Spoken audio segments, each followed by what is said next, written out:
welcome to my channel, or welcome back to my channel. Today we're going to be restarting the new year fresh. We're going to restart the US climate change tour, and this time we're going to do it a little bit different. So the formatting for all videos after this will be about the same as this one. So let me know what you guys think down in the comments below after you see the whole video. So for starters, we have to pick our state. So I'm gonna blindfold myself. I have this reusable bag of different states written on them. Like, obviously I'm blindfolded, so I don't know which side this is even on. But let's pick.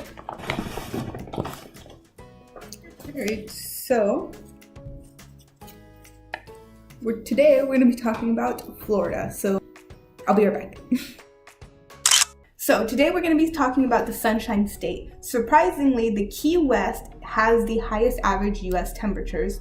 Their state flower is the orange blossom, and their state tree is the Sabal palmetto palm. Due to its location in the Atlantic and in the subtropical latitudes, Florida is known for having very long and very humid summers with daily thunderstorms. They also have mild winters with the occasional cool air.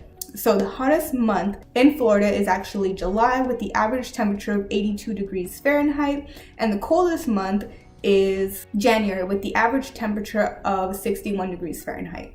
So one of the most devastating things that's coming Florida's ways is an increase in hurricanes. So hurricanes are fed by heat and moisture, and they also require water that is about 79 degrees Fahrenheit in order to form. So although hurricanes can form in slightly cooler conditions, these hurricanes usually do not develop fully, and if they hit land at all, they usually hit as a tropical storm or tropical depression. So as the ocean temperature continues to rise, so will the intensity of these storms. The most current storm to hit the state was Hurricane Michael, who devastated the area from October 7th to October 16th, 2018. In fact, October 2018 was the hottest month on record worldwide, according to the National Ocean and Atmospheric Administration, also known as NOAA. It made landfall as a Category 4 hurricane and even made the list as the 10th costliest Atlantic hurricane. The damage just in the state of Florida alone was $4.5 billion, according to the Office of Insurance and Regulations. This includes over 130,000 claims being filed, but there were also about $15 billion in damages outside in either other states or in Central American countries that were caught in the storm. So Hurricane Michael also broke records as the third most intense storm in terms of pressure and the fourth strongest by sustained winds. This included winds that increased from 110 miles per hour to 155 miles per hour in a single day. The death toll has not been finalized, but according to an article published by NWF Daily News, which was posted on December 30th, 2018, Florida's Division of Emergency Management says that 43 people died in the Sunshine State alone, 10 people died in other states, and then if you add those killed in Central America, the death toll is currently at 63 people.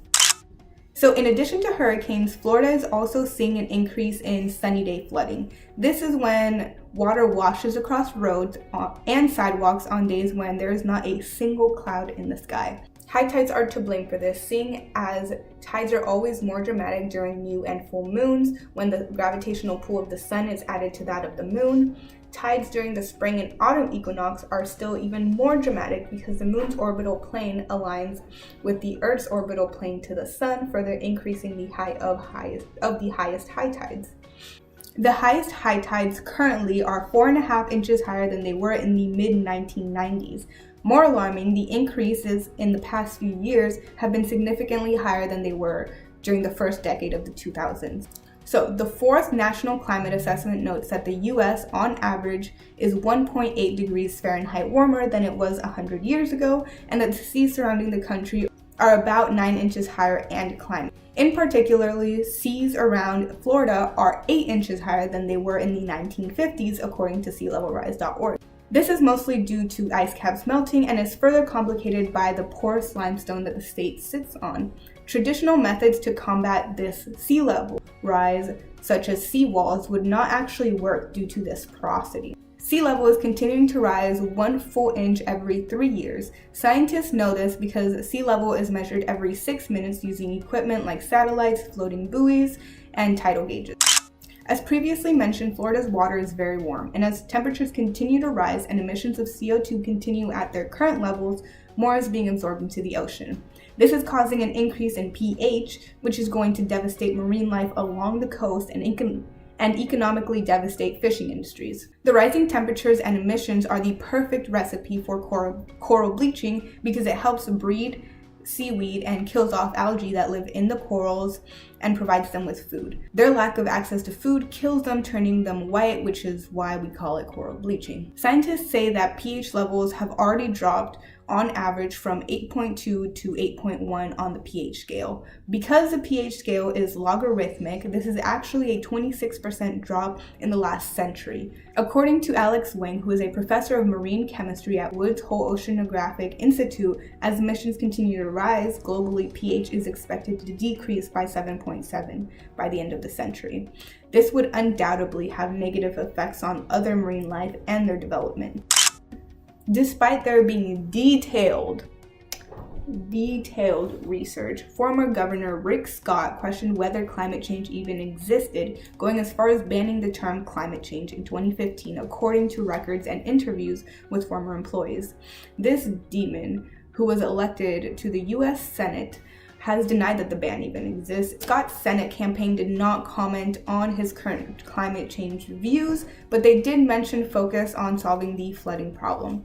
And according to campaign spokesperson Chris Hartline, just this year alone, Governor Rick Scott invested over $3.5 million to help local governments with sea level rise planning. However, Scott's slashing of budgets and easing of water quality enforcement at his Department of Environmental Protection is partially responsible for the increased flow of nutrients into Lake Okeechobee, which led to blooms of toxic green and blue algae that are choking key waterways on both Florida coast and likely exacerbating an ongoing red tide that has already killed millions of fish, sea turtles, even dolphins, while causing respiratory problems for those residents and tourists alike.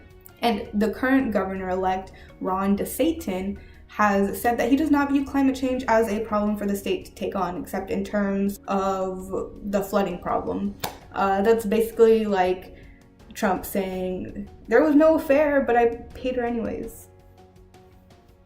In other news, Miami Congressman Carlos Curbelo, who is a Republican, is the co-founder of the Bipartisan Climate Solutions Caucus and has even sponsored a carbon tax to reduce the country's CO2 and addresses the root cause of the rising sea level. Climate change is neither a Democratic nor a Republican ticket. It should be an issue that both parties tackle alike because it's a problem that's going to follow us regardless of political party. And if people are more on the Republican side but believe in climate change, they don't feel inclined to vote for a Democratic base because they don't agree with the values. So I feel like more Republicans should be contributing to climate solutions rather than denying it because of coal industry. But like, that's how the world works, so who cares? So these rising seas combined with an increase in temperatures will also increase the damage of storm surges. The Tampa Bay region is the most vulnerable metropolitan area in the US, with the potential losses at approximately $175 billion. And I don't even know if that number includes the economic loss of lives. So currently, sea level rise alone is costing the state of Florida over $4 billion, with Miami Beach allocating $400 million going towards seawall, pumps, and raising road plans. Fort Lauderdale is allocating $1 billion to develop a stormwater plan to deal with flooding, and Broward County is developing a $250 million plan to prevent the sewage system from flooding.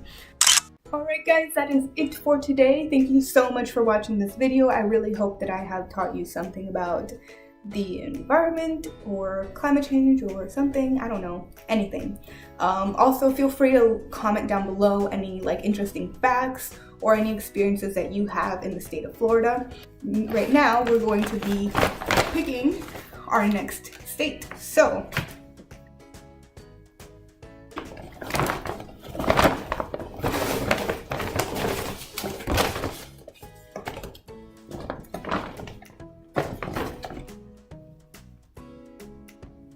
I look like too much of a troll. It's not. But the next state that we're going to be talking about is Maine. So I will see you guys next time. Don't forget to hug a tree and have a great rest of your week.